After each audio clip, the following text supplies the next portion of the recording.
ॐ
अज्ञानतिमिरन्धस्य ज्ञानाञ्जनशलाकया चक्षुरुन्मीलितं येन तस्मै श्रीगुरवे नमः।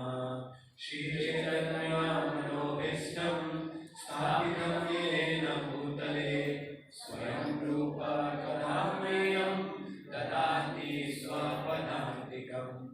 वन्देऽहं श्रीगुरो श्रीयुतापदकमलं श्रीगुरो वैष्णवांश्च श्रीरूपं साग्रजाता सहगणा रघुनाथान्वितं तं सजीवं साद्वैतं सावधूतं परिजनसहितं कृष्णचैतन्यदेवं श्रीराधा कृष्णपादान् सहगणा ललिता श्रीविशाखान्वितांश्च। नमो विष्णुपदाय कृष्णप्रेष्ठाय भूतले श्रीमते भक्तिवेदान्त स्वामिनिति नामिने। नमस्ते सरस्वती देवे गौरवाणी प्रचारिणे निर्विशेष शून्यवादी पाश्चात्यदेशतारिणे। वंशाकल्पतरुभ्यश्च कृपा सिन्धुभ्येव च पतितानां पावनेभ्यो वैष्णवेभ्यो नमो नमः। नमो महावदन्याय कृष्णप्रेमप्रदायते कृष्णाय कृष्णचैतन्य नामिने गौरतिषे नमः। हे कृष्ण करुणा सिन्धु दीनबन्धो जगत्पते गोपेश गोपिकान्त राधाकान्त नमोस्तुते। तप्त काञ्चन गौराङ्गी राधे वृन्दावनेश्वरी वृषभानुसुते देवी प्रणमामि हरिप्रिये। जय श्री कृष्ण चैतन्य प्रभु नित्यानंद श्री अद्वैत गदाधर श्रीवासादि गौरभक्तवृंद। हरे कृष्णा कृष्णा कृष्णा हरे हरे हरे राम राम राम हरे हरे।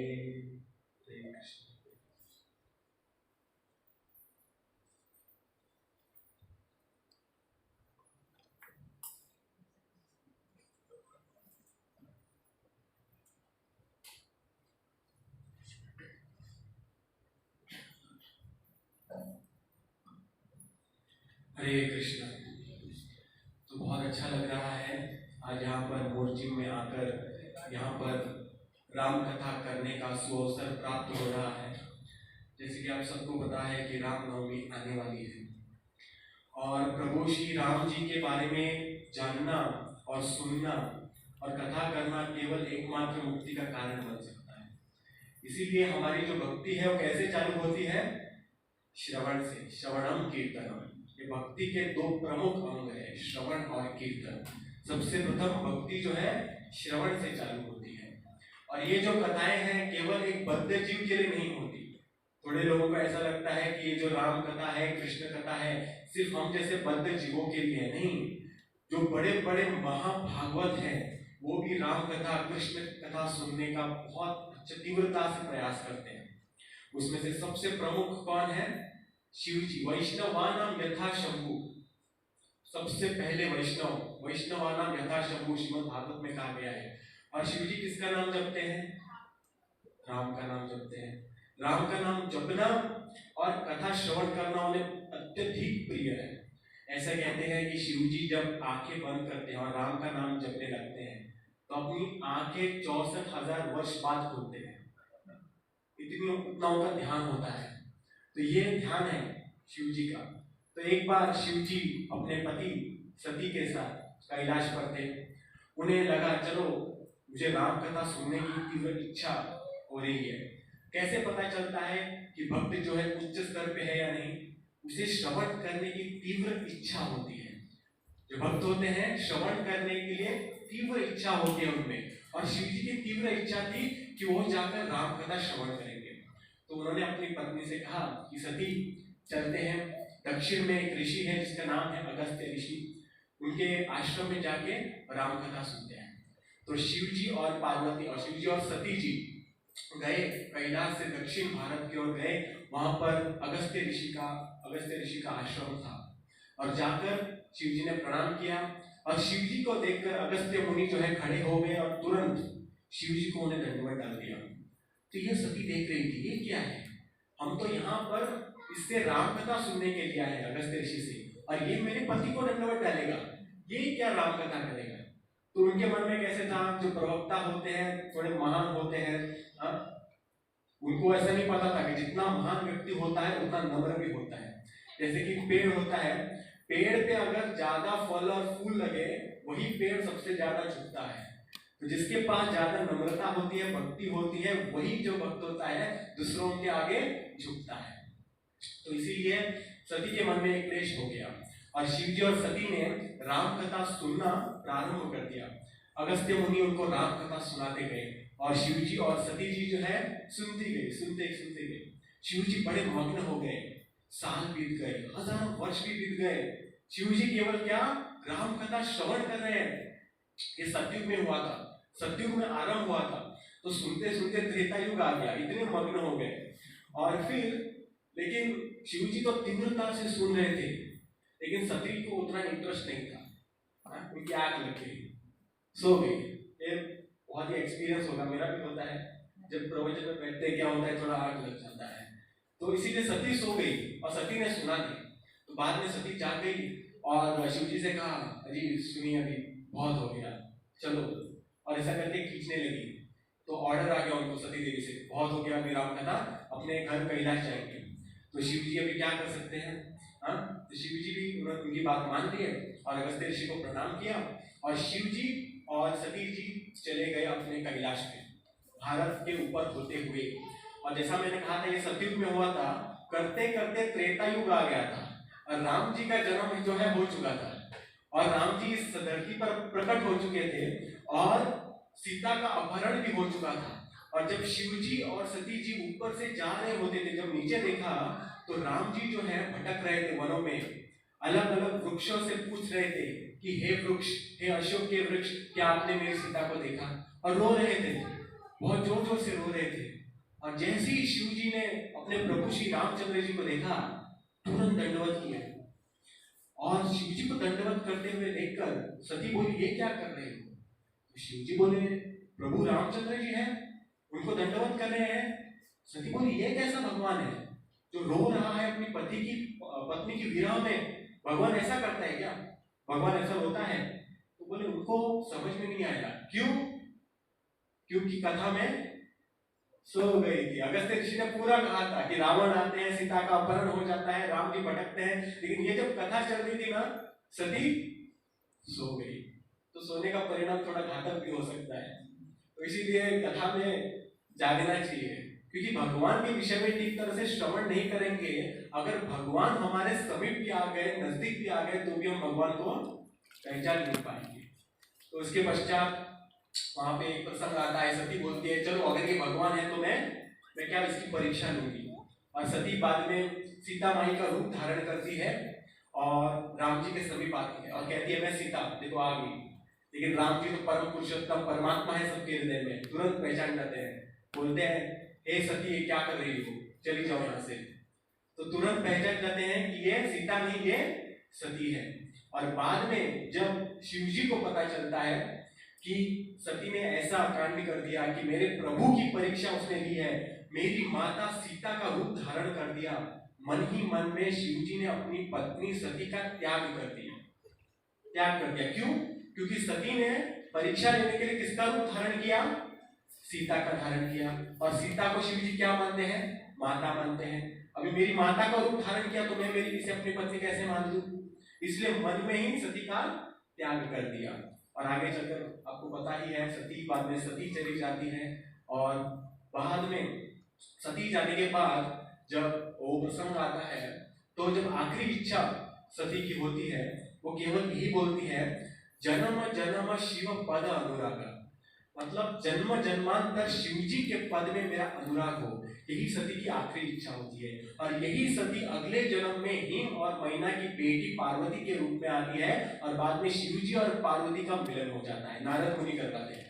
तो बहुत बड़ा प्रसंग है। उसके पश्चात जब मिलन हो जाता है पार्वती को सब याद होता है, बोलते कैसे मैं सो गई थी, मैं पहचान नहीं पाई। और वही पार्वती अभी शिव जी से कहती है हे प्रभु मुझे रामायण सुनने की तीव्र इच्छा हो रही है, कृपया मुझे सुनाइए।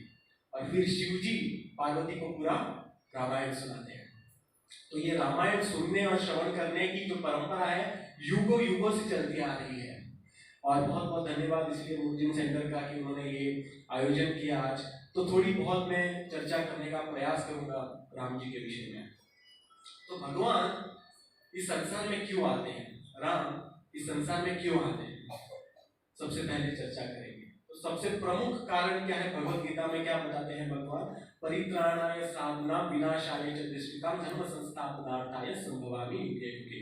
सबसे जो प्रमुख कारण रहता है भगवान का इस संसार में आने का वो यह रहता है परित्राणाय साधना, तो साधुओं की रक्षा करने के लिए आते हैं। और विनाशाय च दुष्कृताम, दुष्कृत जो दानव होते हैं उनको मारने के लिए आते हैं और धर्म की स्थापना करने के लिए। सबसे पहला प्रमुख कारण होता है भगवान कृष्ण के हर एक अवतार का।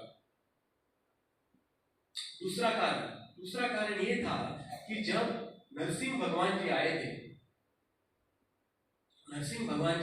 तो कैसे आए थे? उनके माता पिता कौन थे? हाँ, वो एक खंबे से प्रकट हुए थे। किस लिए? अपने भक्त प्रहलाद की रक्षा करने के लिए आए थे। और जैसे ही उन्होंने हिरण्यकशिपु को मार दिया तो प्रहलाद को अपनी गोद में बिठाकर उसे चाट रहे थे। और प्रहलाद जो है बहुत ही आनंद दे रहा था। क्यों? क्योंकि प्रहलाद को वात्सल्य प्रेम मिल रहा था नरसिंह देव जी से। तो ये देखा उन्होंने कि प्रहलाद बहुत ही वात्सल्य प्रेम उससे आदान प्रदान कर रहे हैं, तो उन्होंने सोचा मेरे भी शायद माता पिता होने चाहिए। तो इसीलिए वो वात्सल्य प्रेम का अनुभव करने के लिए फिर नरसिंह देव जी जो है राम जी के रूप में आते हैं। नरसिंह देव जी के माता पिता कोई नहीं थे, वो खंबे से आए तो बोले अगले जन्म में जब आऊंगा तो माता पिता को धारण करते हुए आऊंगा। इसीलिए बाद में राम जी दशरथ और कौशल्या के पुत्र के रूप में आए। और वात्सल्य भी इतना प्रेम मिला उनको। उनकी माताएं कितनी थी? 353। कितना? 353। उसमें से 3 प्रमुख थी, कौशल्या, कैकेयी और सुमित्रा। और 350 और थे, दशरथ ने शादी की थी। ये किस लिए? क्योंकि परशुराम जी, आपको पता है परशुराम जी हर क्षत्रिय को मार रहे थे, पूरा भ्रमण कर रहे थे और हर एक क्षत्रिय से युद्ध कर रहे थे और हर एक को मार रहे थे। अभी क्या दशरथ के पास तो शक्ति थी, वो परशुराम से लड़ सकते थे, लेकिन उन्होंने सोचा कि ये भी क्यों उनसे लड़ना है, भगवान के शक्तिशाली अवतार हैं, इनसे मैं क्यों लड़ूं। तो उन्होंने बाद में एक योजना बनाई। परशुराम आते थे और हर एक क्षत्रिय को मारते थे, लेकिन अगर वो ये देखते थे कि वो क्षत्रिय की शादी हो रही है तो कुछ नहीं करते थे। तो जब भी परशुराम आते थे उनको पता चलता था परशुराम क्या आ रहे हैं, तुरंत बोलते चलो शादी करेंगे। तो ऐसे कर करके 350 शादियां कर दी थी उन्होंने, सर्कमस्टेंशियल मैरिज। और इस प्रकार से 350 बार उन्होंने शादी की, इसलिए 350 माएँ थी और उन तीनों के अलावा राम जी के। तो इसलिए वात्सल्य प्रेम का अनुभव करने के लिए। और और तीसरा उनको श्राप था नारद मुनि से। तो एक बार क्या होता है ना, नारद मुनि जो है तपस्या करते हैं, तपस्या बहुत ही घोर तपस्या करते हैं। और जब तपस्या करते हैं सबसे ज्यादा डरता कौन है? इंद्र डरता है। तो इंद्र बाद में क्या करता है, सारी अप्सराओं को भेजता है तब दिन करने के लिए, थोड़ा नाच वाच करने के लिए उनके सामने। तो अप्सराओं को भेजता है और नारद मुनि तो ठहरे बहुत बड़े भक्त ब्रह्मचारी हैं, तो उनके और ध्यान नहीं देते हैं। बहुत सारी अप्सराएं आती हैं उनके सामने नृत्य करती हैं, नारद मुनि ध्यान तक नहीं देते हैं, पूरा ध्यान में मग्न हो जाते हैं। और बाद में सारी अप्सराएं चली जाती हैं और फिर नारद मुनि आंख खोलते हैं तो उनको काम वासना जो है आकर्षित नहीं कर पाती। काम वासना से छूट गए लेकिन मन में जो है अहंकार आ गया। उठ के खड़े हुए और बोलने लगे, देखा कोई मुझे भ्रमित नहीं कर पाया। और सबसे कह रहे थे बातें, शिव जी के पास गए, हेलो शिव जी कैसे हैं? बोले तपस्या कर रहा था, बहुत सारी अप्सरा है, कुछ कर नहीं पाए, मुझे तो कोई हिला भी नहीं पाया, मैं तो इतना भीड़ हो गया। काम वासना से छूट गए लेकिन मन में अहंकार आ गया था। तो शिव जी समझ गए, शिव जी समझ गए कि काम वासना से तो मुक्त हो गए लेकिन मन में जो है अहंकार आ गया। तो शिव जी ने नारद मुनि से कहा कि आपने मुझसे ये बात कही, बहुत अच्छा है, लेकिन हरि से ये बात मत कहना। तो नारद मुनि कहे, अरे क्या जलते हो क्या? क्यों ना कहूँ कि इतना बड़ा मैंने हासिल किया है, कोई मुझे भ्रमित नहीं कर पाया। ठीक है, अगर आप कहते हो तो कोई बात नहीं। फिर नारद मुनि जाते हैं वैकुंठ में, विष्णु के पास जाते हैं और बाद में प्रभु दंडवत करते हैं। कैसे? हाँ पता है क्या, तपस्या कर रहा था मैं, तपस्या कर रहा था, अनेकों अप्सराएं आई, मुझे भ्रमित करने का प्रयास किया, लेकिन आपसे ध्यान ही नहीं हटा है, क्या करें? तो इस प्रकार से कहने लगे। तो भगवान भी समझ गए कि अभी भक्तों के साथ लीला करने का वक्त जो है आ चुका है। भगवान बहुत सारी लीला करते हैं, उसमें से एक लीला हम सब के साथ भी करते हैं। वो क्या है? अहंकार का दमन होता है ना। हम कुछ योजना करते हैं, कुछ और ही हो जाता है। तो ये भी भगवान की लीला है, बार बार हमारे अहंकार का दमन करते हैं, ये बताने के लिए कि आप कुछ नहीं हो, मेरे बगैर आप कुछ भी नहीं हो। तो इस प्रकार से नारद मुनि का जो है अहंकार आ गया। तो कृष्ण बोले, हरि बोले, ठीक है बहुत बढ़िया, आपकी तो भक्ति, क्या क्या कहना। तो बाद में नारद मुनि ऐसा कह के चले जाते हैं और जाते जाते उन्हें एक साम्राज्य दिखता है जो कि बिल्कुल वैकुंठ जैसा होता है इस संसार में। और वैसे मैंने यहाँ तो कभी नहीं गया, क्योंकि नारद मुनि ऐसे मुनि रहे हैं कि बिना टिकट के कहीं भी जाते हैं। वो आसमान में भी जाते हैं, स्वर्ग लोक भी जाते हैं, नरक लोक भी जाते हैं, वैकुंठ लोक में भी जाते हैं, कहीं भी जा सकते हैं। तो ऐसे उन्होंने एक साम्राज्य को देखा जो बिल्कुल वैकुंठ जैसा था। तो वहां पर गए और वहां के एक राजा थे। नारद मुनि को देख के दंडवत बोला, बोला दंडवत प्रणाम साधु, आइए हमारे भाग्य खुल गए, कृपया आपके जो चरण है हमारे साम्राज्य में रखिए। तो नारद मुनि का बहुत अच्छा स्वागत हुआ। नारद मुनि बहुत ही प्रसन्न हुए, बोले मैं मन चाहो वर मांग लो, जो चाहिए मांग लो। तो इस राजा ने कहा, देखिए क्या है ना, मेरी पुत्री है, उसका नाम है विश्व मोहिनी। तो हर बात की एक ही चिंता है, इसकी जो पुत्री है उसकी शादी हो जाए। तो आप आए हैं, कृपया वर दे दीजिए। तो नारद मुनि बाद में बोलते हैं, ठीक है बुलाइए आपकी पुत्री को। तो विश्व मोहिनी आती है ग्लास लेके पानी का, और जैसे ही देखती है इतना आकर्षण हो जाता है नारद मुनि को, नारद मुनि सब भूल जाते हैं। बोले क्या हो गया? बाद में बोलते, अरे ठीक हो ना, क्या हो गया आपको? बोलते नहीं नहीं नहीं, मैं कुछ सोच रहा था, क्या करो आप ना इसका स्वयंवर करो। तो बोलते हैं स्वयंवर करो, स्वयंवर करने से इसको जो है इसका वर मिल जाएगा। तो राजा बोलते वाह अच्छा है, तो मैं इसका स्वयंवर रख देता हूँ कल ही। तो उसके बाद नारद मुनि के हृदय में तीव्र इच्छा हो जाती है, बाकी सब छोड़ो, मुझे विश्व मोहिनी चाहिए बस, और कुछ नहीं। भगवान की भक्ति बहुत कर ली, अभी जाएंगे और भगवान से मांगेंगे। तो गए नारद मुनि कृष्ण के पास, विष्णु के पास, हरि के पास गए और बोले, प्रभु कितनी भक्ति की है मैंने आपकी, कितनी भक्ति की है, अभी फल मिलने का वक्त आ चुका है। तो बोले देखो मैंने इतनी भक्ति की है, अभी एक इच्छा है मेरी। एक इच्छा क्या है?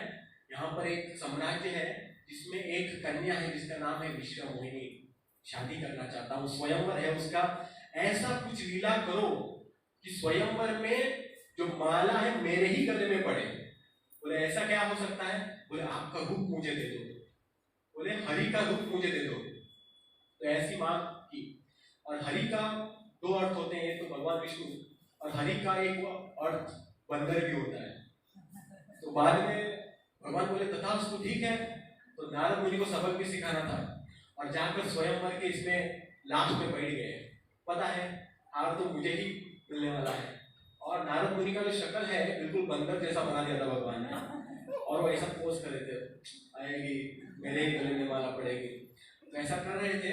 और बात करते करते जो है विश्व मोहिनी आ गई, और सबको तुच्छ कर रही थी, सबको किसी को भी सबको रिजेक्ट कर रही थी। आते आते आई नारद मुनि के पास, और जैसे ही नारद मुनि के चिल्लाई जोर से, बोले ये कौन है, इसको किसने बुलाया यहाँ पर? तो नारद मुनि ने सोचा ये कैसा एक्साइटमेंट है, बोले इतनी एक्साइटमेंट क्यों हो गई मुझे देखकर, बहुत सुंदर हो गया हूँ मैं शायद। तो इसीलिए बाद में ऐसा करके धिक्कारते हुए विश्व मोहिनी आगे चली गई। तो बोलते ऐसा क्या हो गया? तो शायद ठीक तरह से मुझे देखा नहीं होगा। बाद में वापस चलते चलते शुरुआत में खड़े हो गए, और फिर विश्व मोहिनी चिल्लाई, बोले इसको निकाल दो, कौन है इतना बदसूरत? तो बाद में किसी ने उनको आईना दिखाया, और दिखाया तो बंदर जैसी शक्ल हो गई थी। और बाद में उनको इतना गुस्सा आया, और फिर गरुड़ पे विष्णु आ गए। और बाद में जो विश्व मोहिनी है विष्णु को हार पहनाती है, और विष्णु अपने गरुड़ के साथ उनको विश्व मोहिनी के साथ चले जाते हैं। और नारद मुनि देख रहे हैं, बोलते इतना मैंने भक्ति किया, एक चीज भगवान से मांगा वो भी नहीं किया। और नारद मुनि बहुत ही गुस्सा होते, तो उनके मन में विरह भावना हो जाती है, और बोलते हैं जिस प्रकार से विश्व मोहिनी के विरह से मैं जल रहा हूं, हे विष्णु आपको श्राप है कि भविष्य में आप भी इतना तड़पोगे। तो बाद में विष्णु आए उनके सामने, हंस रहे थे। तो बाद में बोले नारद क्या हो गया, कहां गई भक्ति? और बाद में जो है विष्णु ने अपना मोह माया जाल खत्म कर दिया, सब कुछ गायब हो गया, एक ही क्षण में सब कुछ गायब हो गया। और बाद में वो साम्राज्य भी चला गया, वो कन्या भी चली गई। नारद मुनि समझ नहीं पाए क्या हो रहा था। तो विष्णु बोले ये मेरी माया शक्ति है, माया शक्ति से जो है कोई नहीं बच पाया है।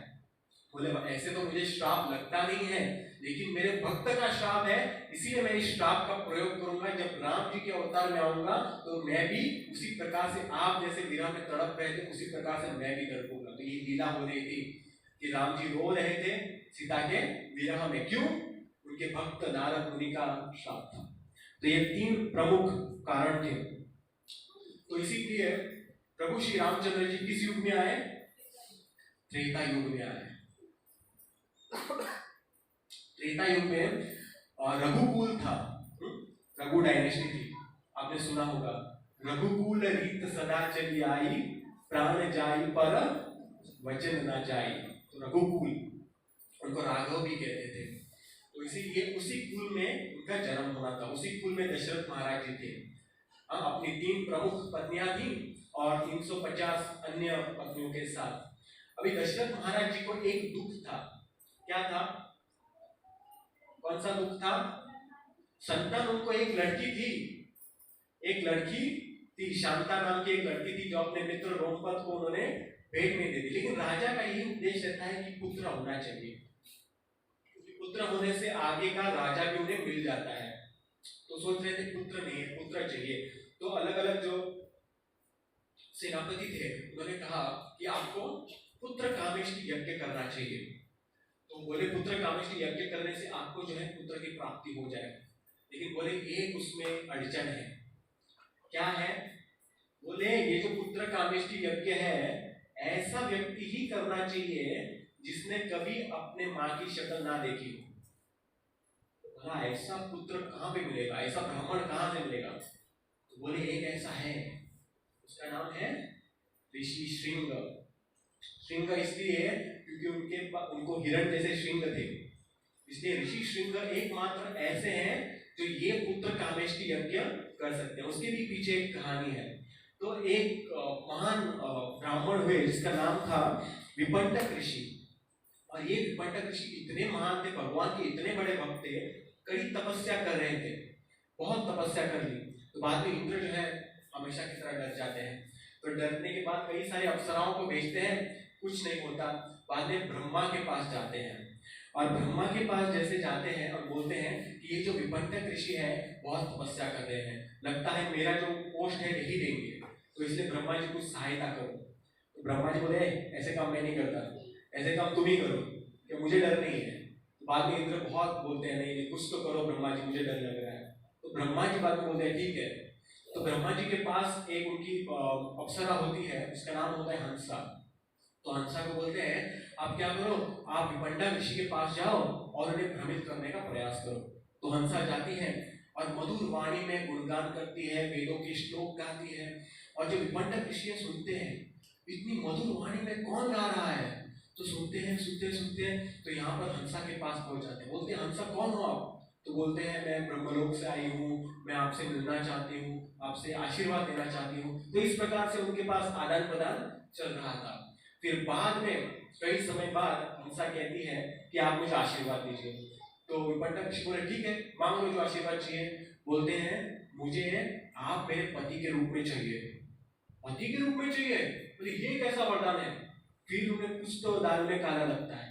फिर ध्यान करते हैं, ध्यान करते हैं, ध्यान करते सब समझ में आ जाता है। बोलते हाँ इंद्र की साजिश है, ब्रह्मा जी ने भेजा है, सब समझ में आ गया, और बहुत क्रोध करते हैं।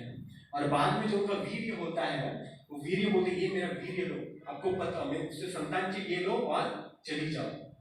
तो इस प्रकार से हंसा जो है विपंडक ऋषि का वीर्य लेते हुए चली जाती है। बोलते इस वीर्य का क्या करूं मैं?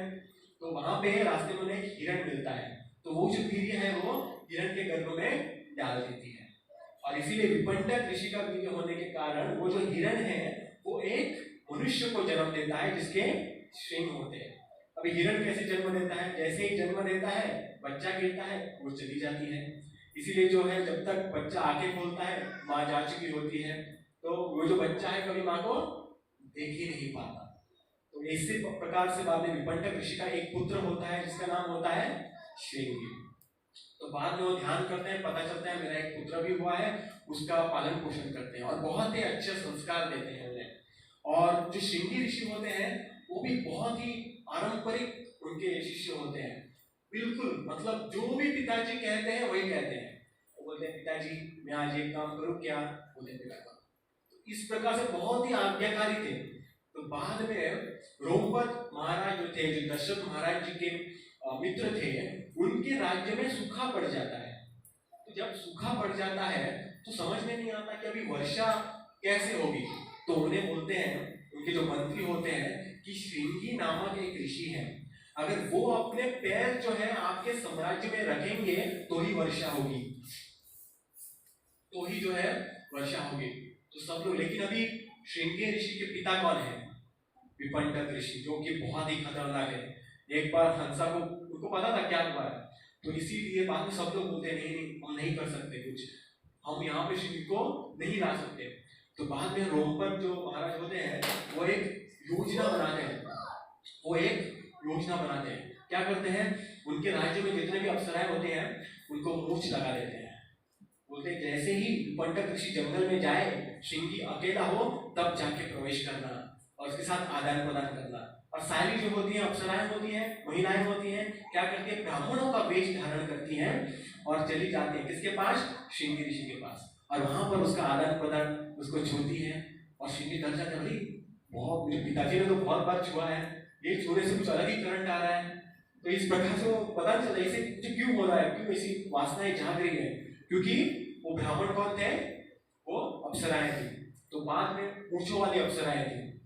तो बाद में जो है वो नाव से आते थे, जैसे ही विपंडक ऋषि जंगल में जा रहे होते थे थोड़ा उनसे आदान प्रदान करते थे, बात करते थे, उन्हें अपने मोह माया जाल में फंसाने का प्रयास करते थे। तो एक दिन आकर बोली अरे आप तो हमेशा इधर ही रहते हो, कभी आपका आश्रम छोड़ के बाहर तो निकलो, दूसरों के ऋषि दूसरों के आश्रम में तो जाओ। तो बाद में बोलते ठीक है अगर आप कह रहे हैं तो मैं चला जाऊंगा। तो इसी प्रकार से बाद में ये जो अलग अलग ब्राह्मण पत्नियां, ब्राह्मण के वेश में जो अप्सराएं होती हैं, श्रृंगी ऋषि को रोमपद महाराज के साम्राज्य में लाते हैं। जैसे ही पैर रखते हैं वहां पे वर्षा हो जाती है। तो इस प्रकार से श्रृंगी ऋषि जो है किसके पुत्र है? विपंटक ऋषि के पुत्र हैं, और कहते हैं अगर पुत्र कामेष्टि यज्ञ करना हो तो इस श्रृंगी ऋषि को ही लाना पड़ेगा, क्योंकि एकमात्र ऐसे व्यक्ति हैं जिन्होंने अपने माता का कभी चेहरा नहीं देखा हो। तो इस प्रकार से बाद में श्रृंगी ऋषि को भी वहां लाया जाता है, और बहुत ही अच्छा पुत्र कामेष्टि यज्ञ होता है, और यज्ञ पुरुष आके पूरा थैला लाता है प्रसाद का, और दशरथ की 3 पत्नियों को बुलाता है। तो अभी जो पूरा जो प्रसाद होता है वो विभाजन होता है। कैसे? उसका जो पहला आधा प्रसाद होता है, पहला आधा जो प्रसाद होता है वो कौशल्या को देते हैं, वो कौशल्या को देते हैं, और बाकी का जो आधा होता है उसके 2 भाग होते हैं। उसमें से एक भाग मिलता है कैकेयी को और एक भाग मिलता है सुमित्रा को। और कैकेयी अपना भाग खाती है, लेकिन देखती है कि सुमित्रा मेरी छोटी बहन है, चलो उसके लिए भी थोड़ा और रख देती हूँ, तो अपने 1/4 भाग का और 2 भाग करती है, और एक भाग खाती है और एक भाग सुमित्रा को देती है। तो सुमित्रा के पास अभी 2 भाग हो गए, एक तो पहले 1/4 भाग जो ने यज्ञ पुरुष ने दिया था, और एक 1/8 एक भाग जो कैकेयी से उन्हें मिला था, तो दोनों को ग्रहण करते हैं। तो कौशल्या के पुत्र का नाम होता है राम। तो कौशल्या के गर्भ में आते हैं राम, और बाद में कैकेयी के गर्भ में आते हैं भरत महाराज। उसके बाद सुमित्रा के 2 पुत्र होते हैं, जो 1/4 जो यज्ञ पुरुष देता है उससे होते हैं लक्ष्मण जी, और जो कैकेयी से मिलता है उससे होते हैं शत्रुघ्न जी।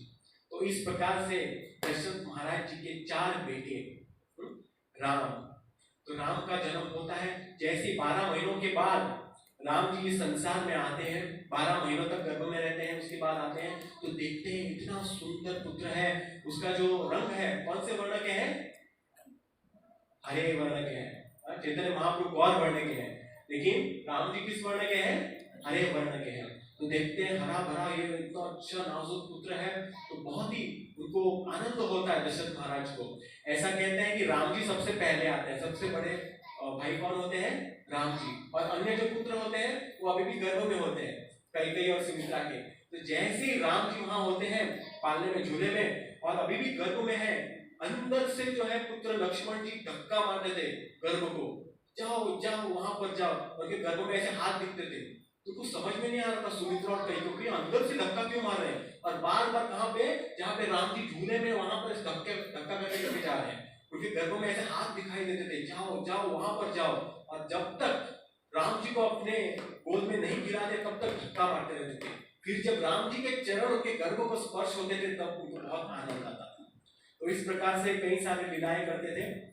उसके बाद चारों भाई जब आए तो चारों को क्या बोलते हैं पाइने में रखा गया, और चारों जोर जोर से रो रहे हैं, जोर जोर से रो रहे हैं। तो समझ में नहीं आ रहा है इतना जोर से क्यों रो रहे हैं।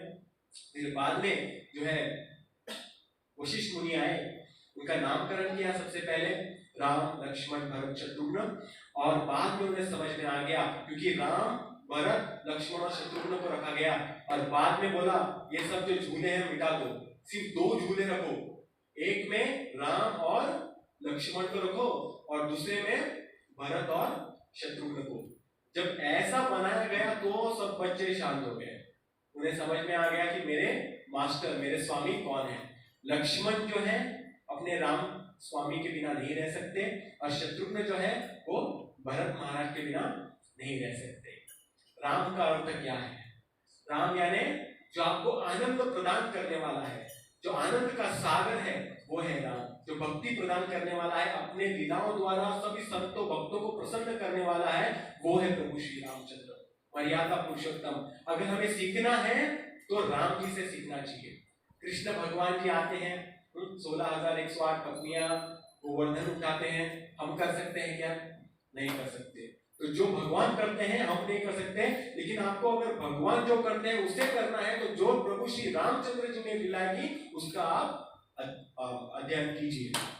तो इसीलिए मर्यादा पुरुषोत्तम, मनुष्य को किस प्रकार से मर्यादा में रहना चाहिए ये दर्शाते हैं प्रभु श्री रामचंद्र। और बाद में उनके भाई का नाम होता है लक्ष्मण। लक्ष्मण यानी क्या? लक्ष्मण यानी लक्ष्मी। कौन सी लक्ष्मी है लक्ष्मण के पास? भगवान की भक्ति की, भगवान की सेवा की। वर्णन आता है श्री भगवान की जय।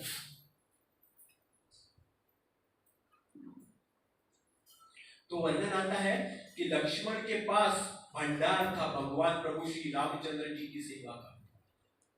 जो वनवास में थे 14 वर्ष, लक्ष्मण जी एक भी रात सोए नहीं, एक भी रात सोए नहीं। क्यों? क्योंकि वन में थे, वन में अलग अलग पशु थे, कभी भी कुछ भी हो सकता था, कोई भी आक्रमण कर सकता था। लक्ष्मण जी सोए तक नहीं पूरे वनवास में। ये उनका सेवा भाव था, राम जी से कभी पिछड़े नहीं। जब राम को ही वनवास जाने के लिए बोला था, लक्ष्मण तो उनके पीछे पीछे चले गए थे। तो लक्ष्मण जी है, उनके पास भंडार है धन का, लक्ष्मी का। किस कौन सा भंडार? भगवान की सेवा का, भगवान की भक्ति का। उसके बाद भरत, भरत महाराज का अर्थ क्या है? भरत का अर्थ क्या है? जो भार उठाता है। कौन सा भार उठाने वाले थे भरत महाराज? ऐसा कौन सा भार उठाने वाले थे? जब 14 वर्ष के लिए प्रभु श्री रामचंद्र वनवास थे, तो 14 वर्ष तक उन्हें राज्य करना था।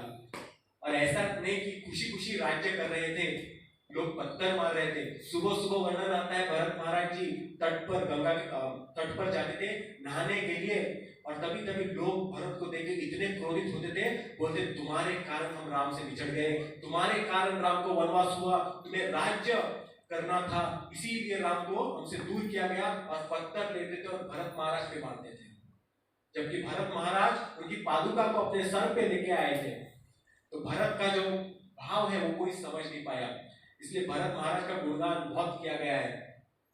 14 वर्ष तक वो झेलते रहे। माता ने जो किया उसका प्रायश्चित किसने किया? भरत महाराज ने किया।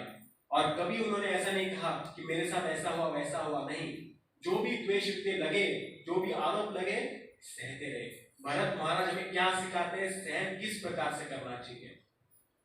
तो जब भरत महाराज भी आए तो सहन किए।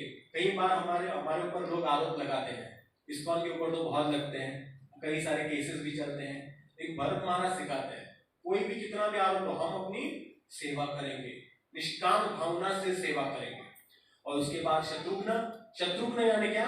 जिसने शत्रु पर विजय प्राप्त की है। अगर आप देखेंगे रामायण पढ़ेंगे तो शत्रुघ्न कभी सुना है शत्रुघ्न ने किसी को मारा है? एक ही दानव को मारा है उन्होंने। पूरे रामायण में शत्रुघ्न तो कहीं दिखते ही नहीं। तो फिर कौन से शत्रु को मारा उन्होंने? जो अंदर का शत्रु था उस पर विजय प्राप्त कर लिया। कई लोग तो कहते हैं लक्ष्मण से बड़ा भाग्य है शत्रुघ्न का। क्यों? क्योंकि लक्ष्मण सेवा कर रहे हैं राम का और शत्रुघ्न सेवा कर रहे हैं भरत महाराज का। और भरत महाराज प्रभु श्री रामचंद्र के दास हैं। और यही भाव किसका था? चैतन्य महाप्रभु का, दास दास दास दासानुदास। तो इसीलिए शत्रुघ्न का गुणगान ज्यादा किया गया। बोलते हैं लक्ष्मण से भी ज्यादा भाग्य है किसका? शत्रुघ्न का, क्योंकि भक्तों की सेवा करते रहे। तो इसीलिए जो भक्तों की सेवा करते हैं उनका ज्यादा भाग्य माना गया है शास्त्र में। तो उसी प्रकार से ये 4 भाई थे। कौन कौन? राम, लक्ष्मण, भरत और शत्रुघ्न। तो हमारे वेद में कहा गया है धर्म अर्थ काम मोक्ष। तो यही आचार्य कहते हैं कि जो 4 भाई हैं ये चारों चीजों का प्रतिनिधित्व करते हैं। धर्म, धर्म यानी कौन? प्रभु श्री रामचंद्र धर्म के प्रतीक है, धर्म की स्थापना करने के लिए आए हैं। धर्म, अर्थ, अर्थ क्या है? पैसा। और पैसा कौन है? लक्ष्मण, उनके पास लक्ष्मी है। तो इसीलिए लक्ष्मण जी हमेशा राम की सेवा में रहते हैं। जो अर्थ है, जो धन है, हमेशा धर्म की सेवा में लगना चाहिए। तो धर्म, अर्थ, काम, मोक्ष। काम यानी शत्रुघ्न और मोक्ष यानी भरत। हमेशा भरत और शत्रुघ्न साथ में रहते हैं। काम और मोक्ष हमेशा साथ में रहने चाहिए। वही काम करने चाहिए जो हमें मोक्ष प्राप्त करते हैं। इसीलिए हमेशा आप देखेंगे कि शत्रुघ्न जो है भरत की सेवा करते हैं और लक्ष्मण जो है प्रभु श्री राम जी की सेवा में करते हैं। तो इसी प्रकार से बाद में चारों भाई बड़े हो जाते हैं। तो सबसे पहला कांड जो है बाल कांड। तो ऐसा तो बाल कांड में आपने कहीं देखा नहीं होगा कि राम जी के कई सारे लीलाएं हैं। कृष्ण की अगर आप देखेंगे तो पूरा भागवत भरा हुआ है, पूरा भागवत है। कृष्ण माखन चुराते थे, कालिया को दमन किया, कालिया के ऊपर नाचे, गोवर्धन उठाया, बहुत सारी लीलाएं। राम जी के बारे में कोई जानता है क्या? लीलाएं है ही नहीं, तो कैसे जानेंगे? ज्यादा वर्णन ही नहीं किया गया है, क्योंकि राम जी का अवतार क्यों हुआ था? मनुष्य को अपनी मर्यादा समझाने के लिए। और कृष्ण अपने ऐश्वर्य दिखा रहे थे। तो ऐश्वर्य दिखाना ये काम नहीं था प्रभु श्री रामचंद्र जी का। एक ही बार जब छोटे थे तो तीरंदाजी करते थे राम और लक्ष्मण। एक बार एक महिला चल रही थी, एक क्या बोलते हैं कानून उसमें होता है ना जो रिंग होता है, तो इतना राम जी ऐसे तीर चला देते थे, एक बार ऐसा मारा महिला के नाक से, वो जो नोज रिंग होता है ना उसके से अंदर से चला गया। और बाद में लक्ष्मण को बोलते हैं ऐसा कर सकते हैं क्या, ओलंपिक होता है ना सामने होता है ऐसा स्ट्रेट मारते हैं उसके लिए गोल्ड मेडल मिलता है। हाँ, लेकिन किसी महिला के रिंग से पूरा निकाल दिया बाण को। तो ये भगवत गीता में कृष्ण क्या कहते हैं, शस्त्रधारियों में मैं राम हूं। राम जैसे कोई शस्त्र चला ही नहीं सकते। एक बार जो है बाल लीला कर रहे थे प्रभु श्री रामचंद्र जी, और क्या कर रहे थे, कीचड़ में खेल रहे थे। राम भरत शत्रुघ्न लक्ष्मण जी कीचड़ में खेल रहे थे और एक दूसरे के ऊपर कीचड़ मार रहे थे, और उसमें से तीनों माताएं आ गई देख के, तीनों माताओं को भी कीचड़ से नहला दिया। तो सभी लोग आनंद में थे, बहुत ही अच्छा मजे कर रहे थे। पीछे एक महिला बहुत क्रोध कर रही थी। एक ही अयोध्या में अगर आप देखें तो सारे भक्ति हैं, पता है ना। हमारे अगर आप देखेंगे मैप देखेंगे इंडिया का, तो अयोध्या उत्तर की दिशा में है और लंका जो है दक्षिण की दिशा में है। अयोध्या में सारे के सारे भक्ति हैं, एक को छोड़ के। कौन? मंथरा। तो वो दूर से ऐसी बैठी थी और उसने क्रोध बोले ये राजा है, ऐसे कीचड़ में खेलते हैं। तो बाद में प्रभु श्री रामचंद्र जी को पता चल गया ऐसे दूर रह के द्वेष कर रही है। तो बाद में बाण निकाला और कीचड़ से भरा वो बाण और तुरंत फेंक दिया मंथरा की ओर, उसके मुंह पे। तो ऐसा करके पूरा जो कीचड़ है वो मंथरा पे लग गया। तो मंथरा इतना गुस्सा हुई, बोली किसने किया ये? तो राम आगे बोले मैंने किया। ऐसा लगा। तो मंथरा को इतना गुस्सा आया, बोली वक्त आने दो, बदला लेती हूँ, बताऊंगी आपको।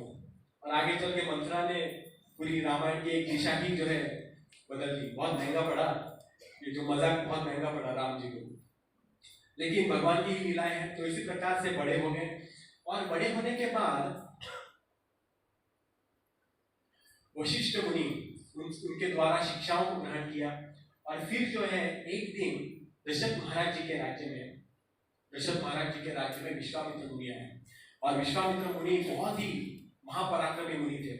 और विश्वामित्र मुनि दशरथ महाराज जी के राज्य में आए और दशरथ महाराज जी ने उन्हें प्रणाम किया। और जब भी कोई मुनि आते हैं तब ये राजा का एक कर्तव्य है कि उन्हें दान दे, उन्हें भिक्षा दे। तो जैसे ही विश्वामित्र मुनि आए, दशरथ महाराज जी ने कहा हे मुनि, हमारा सौभाग्य है कि आपने अपने चरण हमारे साम्राज्य में रखा है, कृपया जो मन चाह वर मांग लीजिए। तो ऐसा सुनकर विश्वामित्र मुनि बोले, वो आए ही थे कुछ मांगने के लिए, बोले देखो हमारा आश्रम है और उस आश्रम में हम यज्ञ करते हैं, लेकिन उस आश्रम के पास कई सारे दानव हैं जो हमारे यज्ञ को पूरा भ्रष्ट करके रख देते हैं। हम जब यज्ञ करते हैं तो क्या करते हैं, उधर आते हैं, उधर मूत्र त्यागते हैं, रक्त त्यागते हैं, हमारा जो पूरा यज्ञ है भ्रष्ट हो जाता है। इसीलिए मैं आपके पुत्र राम को मांगता हूं, मुझे राम को दे दो, मैं चल के उन सारे दुष्टों का वध करूंगा। और जैसे ही दशरथ महाराज ये सुनते हैं, उनके तो मानो जैसे प्राण ही निकल जाते हैं और प्राण निकल के मूर्छित हो जाते हैं। तो फिर वशिष्ठ मुनि आते हैं, उन्हें जगाते हैं। तो दशरथ महाराज को ये बिलीव नहीं कर पा रहे थे, समझ में नहीं आ रहा था कि राम को कैसे दें, वो तो उनके प्राण थे। तो विश्वामित्र मुनि से कहते हैं, प्रभु मैं चलता हूँ उन दानवों को मारने के लिए, दशरथ हूँ मैं दशरथ हूँ, मैं सबको मार दूंगा, राम क्यों चाहिए? तो विश्वामित्र मुनि ने कहा नहीं, आपने मुझे जुबान दी है, आपने मुझे वचन दिया है, अभी आपको राम को देना ही पड़ेगा। तो दशरथ महाराज में लोग दंग रह गए। और फिर वशिष्ठ मुनि समझाए, देखिए आप चिंता ना करें, विश्वामित्र मुनि के पास कई सारे हथियार हैं, वो राम की रक्षा अवश्य करेंगे। तो इस प्रकार से दशरथ महाराज जी ने क्या कर दिया, राम और लक्ष्मण को विश्वामित्र मुनि को दे दिया। तो विश्वामित्र मुनि राम और लक्ष्मण को लेकर गए अपने आश्रम में और उन्हें कहा कि हम यज्ञ कर रहे हैं, कृपया आप इस स्थान का जो है क्या कीजिए, इस स्थान का रक्षा कीजिए। और इसी प्रकार से यज्ञ कर रहे थे। तो सबसे पहले जो दानव आई उसका नाम क्या था, ताटका। सबसे पहला वध जो प्रभु श्री रामचंद्र जी ने किया था वो कौन थे, वो एक स्त्री थी, ताटका। कृष्ण ने किसको मारा था पहले, पूतना को। तो कृष्ण ने भी एक स्त्री का ही वध किया और राम ने भी एक स्त्री का ही वध किया। तो इस प्रकार से अनेकों दानवों को मार रहे थे और विश्वामित्र मुनि का जो आश्रम है उसकी देखभाल कर रहे थे। तो एक दिन विश्वामित्र मुनि बोले चलो आपको थोड़ा घुमाते हैं। तो घूमते घूमते बाद में एक जगह पर आए। वो जगह को देखा, वो जगह कुछ अलग था। वहां पे कोई रहता नहीं था, लेकिन लगता था कि वहां पे कोई रह रहा है। तो वहां पे प्राण थे भी और प्राण नहीं भी थे। तो ये आश्रम था किसका? गौतम ऋषि का आश्रम था।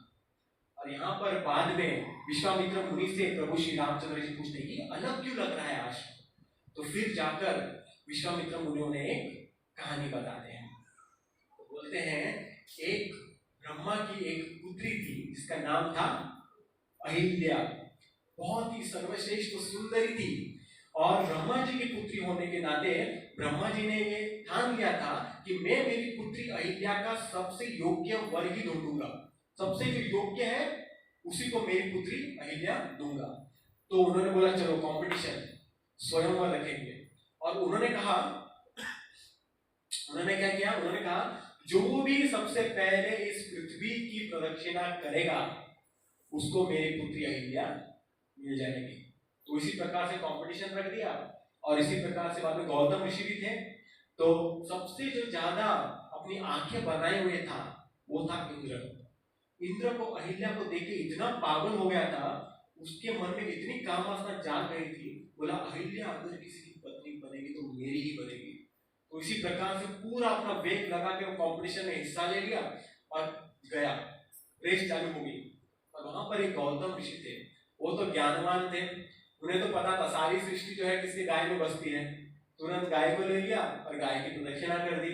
और गाय की प्रदक्षिणा करने के बाद गौतम ऋषि बोले चलो पूरे ब्रह्मांड का प्रदक्षिणा हो गया, ब्रह्मा जी में जीत गया। तो ब्रह्मा जी ने जब देखा, ब्रह्मा जी बहुत ही अच्छा, वो लोग प्रसन्न हुए। बोले बुद्धिमान भी होना चाहिए व्यक्ति, केवल बाकी लोग तो दौड़ रहे हैं लेकिन गौतम ऋषि की बुद्धि को देख के बहुत ही आश्चर्य लगा। बोले मेरी बेटी अहिल्या जो है आप ही की पत्नी बनेगी।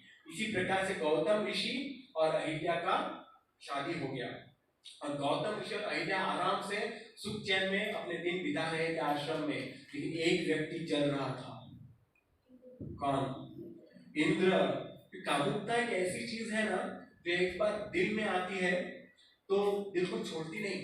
अभी देखिए रावण के पास क्या नहीं था। मतलब हर एक विश्व सुंदरी जो है चाहिए, स्वर्ग की अप्सराएं भी थी, फिर भी सीता के पीछे गया। कितने लोगों ने उन्हें बोला सीता को वापस दे दो, नहीं। कामुकता जब हमारे मन को वश में करती है ना, हमारी जो बुद्धि है भ्रमित हो जाती है। यही इंद्र के साथ हुआ। भले ही गौतम ऋषि और अहिल्या भी शादी के बंधन में बंध चुके थे, लेकिन इंद्र अपनी कामुकता से इतना परेशान हो गया था कि अभी सहा नहीं गया। तो सुबह सुबह जैसे ही गौतम ऋषि चले गए नहाने के लिए सुबह, तो तभी इंद्र गौतम ऋषि का वेश धारण करके उनकी कुटिया में आ गया जहां पर अहिल्या सो रही थी। और जैसे गौतम ऋषि का वेश धारण किया, उसने क्या किया? अहिल्या का संग करने का प्रयास किया। तो अहिल्या ने जब देखा तो उन्होंने देखा आज मेरे पति कुछ बदले बदले लग रहे हैं, इतना क्यों तीव्रता से ये सब करने का प्रयास कर रहे हैं? मेरे पति तो बहुत ही धैर्य है, धीर पुरुष है, ये क्या हो गया? बाद में उन्हें समझ में आ गया कि ये और कोई नहीं, ये कौन है? ये इंद्र है। लेकिन बाद में इंद्र और अहिल्या जो है नजदीक आ चुके थे, समय जा चुका था और फिर अहिल्या और इंद्र का जो है संग हो जाता है। और तभी बाद में इंद्र को पश्चाताप होता है, बोलते हैं ये मैंने क्या किया। तो इंद्रिय तृप्ति कैसे होती है? पुनः चर्विता न, मतलब क्या? बाद में करने के बाद से नहीं करना चाहिए। तो इसी प्रकार से इंद्र को पश्चाताप हो गया। बोले ऐसा मैंने क्या कर दिया, अनर्थ कर दिया। गौतम ऋषि जैसे महापुरुष की बीवी के साथ मैंने संग कर दिया, ये तो महापाप है। और बाद में जब पश्चाताप कर ही रहे थे गौतम ऋषि आ गए। और जैसे ही गौतम ऋषि आ गए, इंद्र ने बिल्ली का रूप धारण किया, वहां से निकलने का प्रयास किया। लेकिन जैसे ही उसने गौतम ऋषि को देखा, उनकी पवित्रता को देखकर दंग रह गए। मानो ऐसे दंग रह गए और उनकी पवित्रता को देखकर वो बिल्ली से वापस उनके बन गए। और गौतम ऋषि ने ध्यान लगाया, और जब ध्यान लगाया तो संपूर्ण उन्हें क्या क्या हुआ था सब समझ में आ गया। और बाद में गौतम ऋषि ने इंद्र से कहा तुम इतने कामुक हो, इतनी काम वासना है तुम्हें, स्वर्ग में इतनी अप्सराओं के साथ होते हुए भी मेरी पत्नी के साथ संग किया, मैं श्राप देता हूँ। आप इतने आसक्त हो चुके हो कि आपके शरीर में 1000 योनियां हो जाएंगी। इस प्रकार से इंद्र बहुत ही डर गए और बहुत ही शर्म आने लगी, क्योंकि पूरे शरीर में निशान हो गए। तो बाद में बोले, मैं स्वर्ग का राजा हूँ, ऐसे कहाँ जाऊंगा मैं? तो ऐसे क्षमा मांगने लगे। गौतम ऋषि से बोले, प्रभु क्षमा कर दो, और बहुत ही पश्चाताप करने लगे। तो बाद में गौतम ऋषि को तरस आ गया और बाद में बोले कि जो निशान है वो नेत्र के रूप में परिवर्तन हो जाएंगे। तो बाद में तब से क्या 1000 नेत्र हो गए उनके शरीर पर, और तब से जो है इंद्र का नाम सहस्त्र नेत्र पड़ गया। तो इंद्र के 1000 आंखें पूरे शरीर पर। तो उसके बाद अहिल्या की ओर देखा और अहिल्या को बोला, तुम्हारी ये मजाक, तुम एक पतिव्रता नारी हो ऐसा मुझे लगा, लेकिन तुमने मेरे साथ क्या किया? धोखा किया। तुम्हारा जो हृदय है पत्थर जैसा हो गया है, इसीलिए मैं तुम्हें श्राप देता हूं कि तुम पत्थर बन जाओगी। तो इस प्रकार से श्राप मिला अहिल्या को, और अहिल्या बाद में रोने लगी, हे प्रभु कृपया मुझे क्षमा कर दे। तो इस प्रकार से पश्चाताप करने के बाद गौतम ऋषि बोले आप पत्थर बन जाओगे, लेकिन तब तक जब तक प्रभु श्री रामचंद्र हमारे आश्रम में नहीं आएंगे। जिस दिन वो हमारे आश्रम में आएंगे और आपके ऊपर अपनी चरण धूलि रखेंगे, तब क्या हो जाएगा? तब जो है आपको मुक्ति प्राप्त हो जाएगी। और उसने अहिल्या से कहा कि आप क्या करो, अभी आप पत्थर बनने वाले हो, आपको बहुत पीड़ा होगी, कष्ट होगी, लेकिन जो हरि नाम है, राम का नाम है, वो परम पावनीय है। आप क्या करो, आप सबसे पहले मुद्रा धारण करो, प्रार्थना की, और प्रार्थना, और क्या करो प्रार्थना? राम राम राम, निरंतर जपते रहो, राम राम राम, आपको पीड़ा सहन नहीं होगी। भगवान का नाम इस प्रकार है कि हमारी जो सारी पीड़ा है हर ले जाता है। इसीलिए अहिल्या ने मुद्रा धारण की, प्रार्थना की, और वहां पर निरंतर राम नाम जप रही थी, अनंत काल तक, बहुत समय तक जप रही थी, और एक पत्थर बन गई थी। और यही कहानी विश्वामित्र जो है अपने राम जी को सुनाते हैं और बोलते हैं अभी वक्त आ चुका है, चलो। तो बाद में राम जी जब उस पत्थर को देखते हैं, अपने चरण को उस पत्थर पे लगाते हैं, तो अहिल्या का एक सुंदर रूप बाहर आता है। और अहिल्या देखती है इतना सुंदर प्रभु श्री रामचंद्र जी उनके सामने खड़े हैं, बोलते हैं सफल हो गया, जो भी परिश्रम उठाया था सब सफल हो गया, क्योंकि प्रभु श्री रामचंद्र जी के दर्शन प्राप्त हो गए। और इस प्रकार से वहां पर गौतम ऋषि भी आ गए, और राम ने कहा अभी गौतम ऋषि और अहिल्या आप अभी हमेशा साथ में ही रहना। तो इस प्रकार से अहिल्या का उद्धार हो जाता है। तो इसी प्रकार से भगवान को क्या कहा जाता है? रघुपति, क्योंकि रघुकुल में आए थे। रघुपति राघव, उनकी माँ उन्हें जब छोटी थी तब राघव बुलाती थी। रघुपति राघव राजा राम, अनेकों दानवों को मार के वो दिखा रहे थे कि राजा का जो धर्म होता है किस प्रकार से पालन करना चाहिए। और अभी पतित पावन भी हो गए, अहिल्या का भी उद्धार कर दिया, और कुछ ही समय में सीताराम भी हो जाएंगे। तो इसीलिए अभी विश्वामित्र मुनि को पता चल गया, तो बोले चलो अभी जाते हैं, क्योंकि वहां पर दूर में जनक महाराज जी ने स्वयंवर रखा हुआ है। बोले चलो चलते हैं। और वहां पर जब चलते हैं, राम और लक्ष्मण को लेते, तो वहां पर जनक महाराज जी स्वयंवर का आयोजन किए हुए थे, और आयोजन में बहुत महापराक्रमी राजा आए थे। और जो है शर्त क्या थी, जनक महाराज जी ने एक शर्त रखी थी। क्या? जनक महाराज जी की एक शर्त थी कि जो भी शिव धनुष्य को उठाएगा वही मेरी बेटी सीता का पति बनेगा। और ये जो धनुष्य है इतना बड़ा धनुष्य था कि कोई इसको उठा नहीं पाता था, हजार हजार राजा मिलके भी उसे उठा नहीं सकते थे। एक्चुअली क्या हुआ था, बचपन में सीता ने, ये जो धनुष्य था वो जनक महाराज के आंगन में था और कोई उसको उठा नहीं पाता था। एक दिन खेलते खेलते सीता ने बस ऐसा उठा दिया, मानो किसी करतार को ऐसे उठा दिया, वैसे उठा के नीचे पटक दिया। तो जनक महाराज जी बोले ये क्या, इस धनुष्य को तो कोई उठा नहीं पाया, सीता ने उठा दिया। तो आप सोचिए सीता का बल क्या था, इस धनुष्य को रावण भी नहीं उठा पाया था। जब सीता महारानी को अगवा कर रहे थे, सीता महारानी एक चाटा मारते रावण पे, रावण गिर जाता होता है। तो ये बल था। लेकिन भगवान की लीलाएं हैं, अनेकों लीलाओं के द्वारा कुछ बताना चाहते हैं हम सबको। श्री भगवान की तो अपनी लीलाओं द्वारा हमें बहुत कुछ सिखाना चाहते हैं। तो इसीलिए ये जो धनुष है, जनक महाराज जी ने एक एक शर्त रखी थी कि जो भी इस धनुष्य को उठाएगा वो मेरी बेटी सीता का पति बनेगा। और जनक महाराज, जनकपुर में अगर आप देखेंगे तो वर्णन आता है कि अयोध्या में सारे भक्त थे, लेकिन एक को छोड़ के, मंथरा को छोड़ के, लेकिन जनक महाराज जहां पर राज्य कर रहे थे हर एक व्यक्ति भक्त था। ये जनक महाराज जी का गुणगान है, वो एक महाजनों में से एक है। वहां पे ऐसा कोई भी व्यक्ति नहीं था जो भगवान राम का भक्त ना हो। तो उसी प्रकार से बाद में विश्वामित्र मुनि राम और लक्ष्मण के साथ आ गए वहां पर जहां पर शर्त लगी थी, और सारे राजा जो है परास्त हो चुके थे, और सीता ऊपर होती है और राम जी वो एक दूसरे को देखते हैं, और सीता जैसे राम को देखते हैं उनके मन में आशा होती है कि यही मेरे पति बनने चाहिए। तो बाद में देखते हैं कि जनक महाराज बहुत ही परेशान होते हैं क्योंकि कोई भी उस धनुष्य को उठा नहीं पाया। तो बहुत बोलते हैं, तभी लक्ष्मण आगे आगे बोलते हैं अभी दशरथ पुत्र राम आए हैं, ये धनुष्य को उठाएंगे। और फिर विश्वामित्र मुनि बोलते हैं जाओ। जैसे ही विश्वामित्र मुनि बोलते हैं जाकर धनुष को देख के आओ, तो राम जी समझ जाते हैं कि विश्वामित्र मुनि क्या कह रहे हैं, उसे देख कर आओ, उसे उठा कर आओ और उसे तोड़ कर भी आओ। तो ये जो होता है प्रामाणिक शिष्य होता है, जो अपनी गुरु की आज्ञा का पालन करता है, समझ जाता है गुरु क्या चाहते हैं। इसलिए प्रामाणिक शिष्य कैसा होना चाहिए, प्रभु श्री रामचंद्र जी जैसा होना चाहिए। विश्वामित्र मुनि ने कहा था सिर्फ देख कर आओ, सिर्फ देख कर आओ, लेकिन राम जी समझ गए देखना मतलब देखना, जानना, उठाना और तोड़ भी देना। तो गुरु के वचनों में जो रहस्य छुपा होता है वो एक प्रामाणिक शिष्य जान पाता है। जैसे आपको बोले जाकर देख के आओ किसको प्रसाद चाहिए, एक व्यक्ति जाकर बोलता है हाँ देख लिया। प्रसाद देख के आओ मतलब उसको देना भी है, जिसके पास प्रसाद नहीं है देकर आओ, संतुष्ट करके आओ। तो जो शिष्य है वो समझ जाते हैं प्रामाणिक गुरु मेरे क्या चाहते हैं।